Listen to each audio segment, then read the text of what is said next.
Pernah ada yang tanya gue kayak gini, Bang, apa sih tujuan peneliti terus menghitung akhir dari angka pi?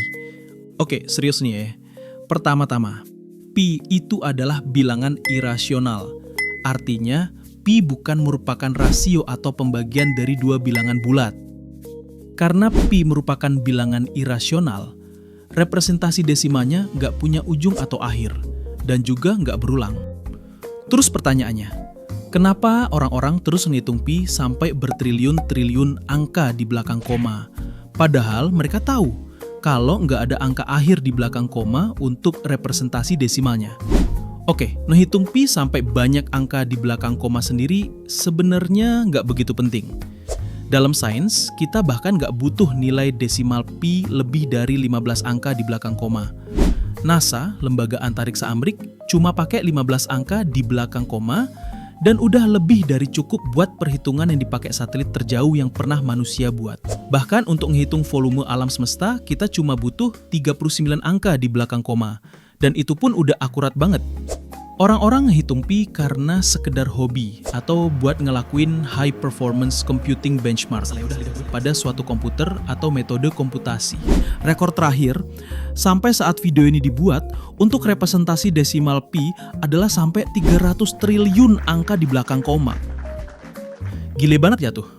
Untuk benchmarking komputasi, ngitung angka pi sampai banyak angka di belakang koma adalah salah satu uji untuk komputasi yang resource demanding, karena ngebutuhin keahlian untuk mengkonfigurasi hardware dan software, supaya didapatkan performa yang maksimal serta hasil komputasi yang benar dengan resources yang terbatas. Lu juga perlu tahu, kalau ngitung nilai pi sampai bertriliun-triliun angka di belakang koma pakai superkomputer sekalipun, ngebutuhin waktu sampai berbulan-bulan tanpa henti. Lo ngitung dikit aja udah puyeng, gimana kalau sampai berbulan-bulan kan ya? Ini artinya, ngehitung pi bisa sekaligus digunakan untuk menguji ketangguhannya dalam melakukan komputasi secara terus-menerus dalam waktu yang lama. Google pernah ngecetak rekor ngehitung nilai pi sampai dengan 31,4 triliun angka di belakang koma pada tahun 2019. Google ngelakuin itu pakai server komputer mereka selama 111,8 hari tanpa henti. Mungkin lu bakal nanya lagi, emang kenapa sih bang? Pi yang dipakai buat benchmarking komputasi, kenapa bukan bilangan yang lain kayak nomor sepatu gitu? Jigile si Udin. Oke, ini mungkin karena alasan historis ya. Karena dari zaman Firaun belum pakai sempak.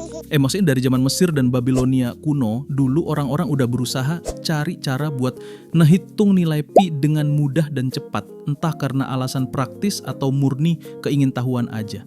Jadi udah kayak adat istiadat gitu loh.